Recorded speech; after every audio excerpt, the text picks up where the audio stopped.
Online മലയാളത്തിന്റെ പുതിയൊരു വീഡിയോയിലേക്ക് സ്വാഗതം. ആ പെൺകുട്ടിക്ക് വെറും 16 വയസ്സായിരുന്നു. ഹൈസ്കൂളിലെ പഠനം കഴിഞ്ഞ് എങ്ങനെയെങ്കിലും ഒരു ജോലി ലഭിക്കുമോ എന്ന് പ്രതീക്ഷയോടെ തിരഞ്ഞു നടക്കുകയായിരുന്നു. നന്നായി പഠിക്കുകയും അധ്യാപകർക്ക് അനുസരണയുള്ളവളായി അറിയപ്പെട്ടിരുന്ന ഈ പെൺകുട്ടിയിൽ പെട്ടെന്നുണ്ടായ ചില വലിയ മാറ്റങ്ങൾ അധ്യാപകരും സഹപാഠികളും കഴിഞ്ഞ കുറച്ച് ദിവസങ്ങളായി ശ്രദ്ധിച്ചിരുന്നു. എന്തെന്ന് ചോദിച്ചാൽ പോലും അവൾ അതിനൊരു വ്യക്തമായ മറുപടി പറയാറുണ്ടായിരുന്നില്ല.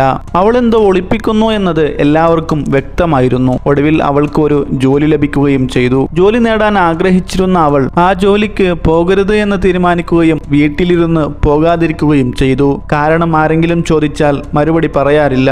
മുഖത്ത് നിരാശയുടെ അടയാളങ്ങൾ വ്യക്തമായിരുന്നു. അങ്ങനെയായിരുന്ന അവൾ 1987 ജൂൺ 19 കാണാതായി. ആ പെൺകുട്ടിയുടെ പേര്